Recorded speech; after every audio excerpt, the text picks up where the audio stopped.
Hello guys, welcome to our channel. இன்னைக்கு நம்ம பார்க்க போறது வந்து பன்னீர் டிக்கா. இதை செஞ்சு பார்த்துட்டு எப்படி இருந்ததுன்னு கமெண்ட்ல சொல்லுங்க. ஃபர்ஸ்ட்டு வந்து பன்னீர் எடுத்துக்கோங்க. நான் வந்து 250 கிராம் எடுத்து வச்சுருக்கேன். அதை வந்து நல்லா க்யூபாக கட் பண்ணி வச்சுக்கலாம்.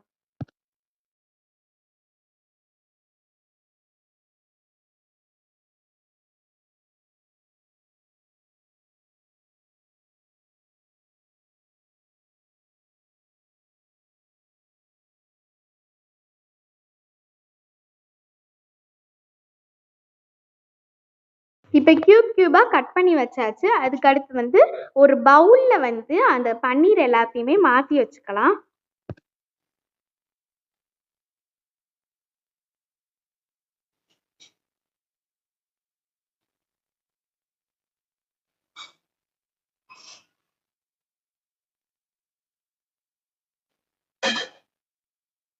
இப்போ ஒரு பவுலில் மாற்றி வச்சோடனே மசாலாஸ் ஆட் பண்ணிக்கலாம்.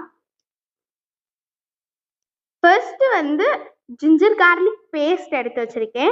1 டீஸ்பூன் எடுத்து வச்சிருக்கேன். பெப்பரும் 1 டீஸ்பூன் எடுத்து வச்சிருக்கேன். நெக்ஸ்ட் வந்து கடலை மாவு ஆட் பண்ணியிருக்கேன். 2 டேபிள் ஸ்பூன் ஆட் பண்ணியிருக்கேன்.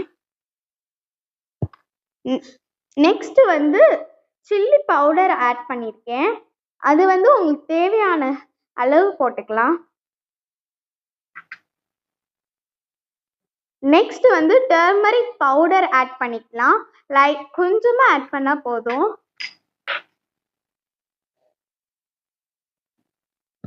நெக்ஸ்ட் வந்து ஜீரா பவுடர் ஆட் பண்ணிக்கலாம். நெக்ஸ்ட் வந்து பெப்பர் ஆட் பண்ணிக்கலாம். நான் வந்து 1 டேபிள் ஸ்பூன் ஆட் பண்ணியிருக்கேன். திக் கர்ட் வந்து 2 டேபிள் ஸ்பூன் ஆட் பண்ணியிருக்கேன். லெமன் ஜூஸ் வந்து நான் 1 லெமன் ஃபுல்லாக புழிஞ்சிருக்கேன். உங்களுக்கு வேணும்னா 1/2 லெமன் கூட புழிஞ்சிக்கலாம். அதை நல்லா மிக்ஸ் பண்ணி எடுத்துக்கோங்க.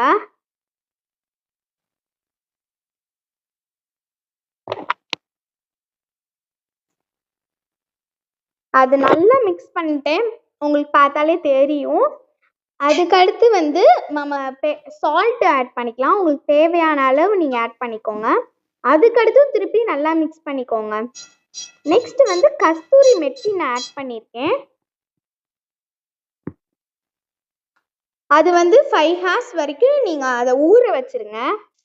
நெக்ஸ்ட் ஒரு பேனில் ஆயில் ஹீட் பண்ணி எடுத்துக்கோங்க. அதுக்கடுத்து இந்த பன்னீர்லாம் ஆட் பண்ணிக்கலாம்.